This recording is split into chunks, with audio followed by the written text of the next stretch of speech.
بہت ایک ڈیبیٹ اب چل رہی ہے جب سے ہندوستان نے یہ کہا کہ جی آپریشن تو رکا نہیں، پارلیمنٹ میں بھی کھڑے ہوئے کہہ دیا.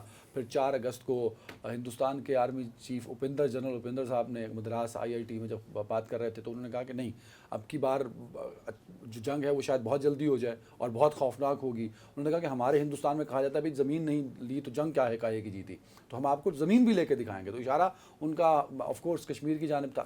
تو جو سرپرائز پاکستان نے مئی 2025 میں دیا، دنیا کو یقین نہیں آ رہا کہ اتنا بڑا سرپرائز ہندوستان کے لیے تو ہے ہی ہے، دنیا بھی اس کو انبلیویبل کہہ رہی ہے. تو اب اگر ہندوستان مطلب پوری تیاری سے اگر کہہ رہا ہے کہ ہم آئیں گے تو پاکستان کی کیا کیپیسٹی ہے؟ کیا کو بڑے سرپرائز یا اس طرح کی تاریخ دوبارہ دہرائی جا سکتی ہے جو مئی 2025 میں ریسنٹلی پاکستان نے کر دکھایا؟ بسم اللہ الرحمن الرحیم. بہت شکریہ. دیکھیں بات یہ ہے کہ کوئی بھی فورس جو ہے وہ جب اپنی تیاری کرتی ہے تو ضروری نہیں ہوتا کہ وہ ہر چیز جو ہے وہ دنیا کے سامنے پلیٹ میں رکھ کے دیں گے کہ ہم یہ تیاری کر رہے ہیں. ہندوستان کا المیہ یہ ہے کہ وہ کوئی بھی چیز لیتے ہیں تو اس کا شو آف پہلے کرتے ہیں اور اس کے بعد جو ہے وہ یہ بتانے کی کوشش کرتے ہیں. انہوں نے اپنی عوام کو بھی یہی بتایا تھا اور جو کچھ انہوں نے اپنی عوام کو بتایا تھا شاید ان کی ایکسپیکٹیشنز جو ہیں وہ بہت زیادہ ہو گئی اور وہ یہ سمجھ رہے تھے کہ ان کی 80-90% عوام یہ سمجھ رہی تھی کہ شاید ہماری فورسز کے پاس اتنا کچھ ہے اور ہم نے اتنی تیاری کی ہوئی ہے کہ پاکستان تو چیز ہی کوئی نہیں ہے. شاید یہی وہ وجہ تھی کہ امریکہ نے جو انڈو پیسیفک پالیسی اپنی بنائی اس کے تحت جو ہے وہ ہندوستان کو کاؤنٹر ویٹ ٹو چائنا بنایا کہ جی وہ ہندوستان مقابلہ کرے گا چین کا. تو بات یہ ہے کہ یہ کوئی پہلی دفعہ نہیں ہوا.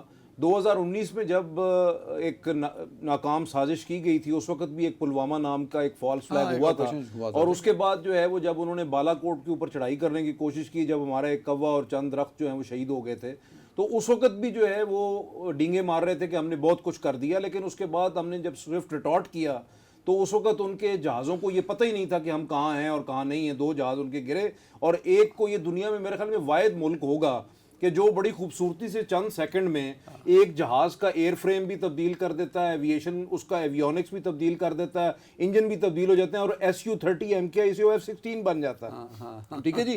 تو یہ بڑا ایک آرٹ ہے ان کے پاس کہ مطلب انہوں نے تسلیم ہی نہیں کیا اور اپنے ہی جہاز کو انہوں نے F-16 بنا دیا اور اس کے بعد جو انوینٹری چیک ہوا وہ بڑا واضح تھا. اب جو میں سوال آپ سے پوچھنا چاہتا ہوں، انہوں نے کہا کہ جی جو ہم نے جس میزائل سے مارا PL-15 جی وہ کہتے ہیں جو ہم سے مس کیلکولیٹ ہو گیا، اب ہماری ساری تیاری ہے، اس کی وجہ سے پاکستان سرپرائز دے پایا. نہیں مس کیلکولیٹ نہیں ہوا. دیکھیں بات یہ ہے کہ صرف ایک PL-15 نہیں ہے. بنیادی طور پہ فورسز جب تیاری کرتی ہیں، پاکستان کی فورسز نے جب تیاری کی ہے اور ایسے ہی وقت کے لیے تیاری ہوتی ہے نا، تو ایک جو ہے وہ آپ کو پتا ہے کہ پورا سال وہ صرف پاکستان آرمی نہیں ہے، پاکستان نیوی نہیں ہے، پاکستان ایئر فورس، تینوں فورسز جو ہیں پورا سال مختلف مشقیں کرتی ہیں، مختلف قسم کے ہتھیاروں کے ساتھ وہ مشقیں کی جاتی ہیں. اگر میں صرف رفال کی مثال دوں تو پاکستان ایئر فورس نے گزشتہ 3-4 سال، کیونکہ 2020-21 میں رفال آئے، ٹھیک ہے، 2022 میں جو ہے وہ پاکستان نے J-10C لیے.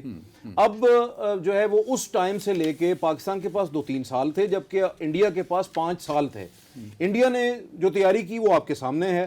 اب تیاری یہ نہیں ہوتی کہ آپ نے صرف جہاز اڑانے اور جا کے کسی کا مقابلہ کرنا ہے، اس میں آپ کی جو پائلٹس ہیں ان کا ان ایئر کرافٹس کے ساتھ جیلن ہونا ضروری ہے، اس کے ساتھ ان کی جو وہ جہاز ہیں ان کا سسٹم کے ساتھ ان کی انٹیگریشن ہونا ضروری ہے. اب صرف جہاز نہیں ہوں گے، جہاز کے ایویونکس، جہاز کے ساتھ جو ایئر ٹو ایئر میزلز ہیں، اس کے ساتھ جو کمانڈ اینڈ کنٹرول سسٹم ہے، ریڈارز ہیں، ان سب کو جو ہے اگر دوبارہ آزمانا چاہے تو ہمارے پاس اس ایک اور سرپرائز ہوگا. نہیں ایک اور نہیں ہوگا، ہمارے پاس ابھی بہت سارے سرپرائزز باقی ہیں. ہم نے صرف ایک سرپرائز دیا ہے، ابھی اشارہ دیا ہم نے، ابھی صرف اشارہ دیا ہے، بہت ساری چیزیں باقی ہیں.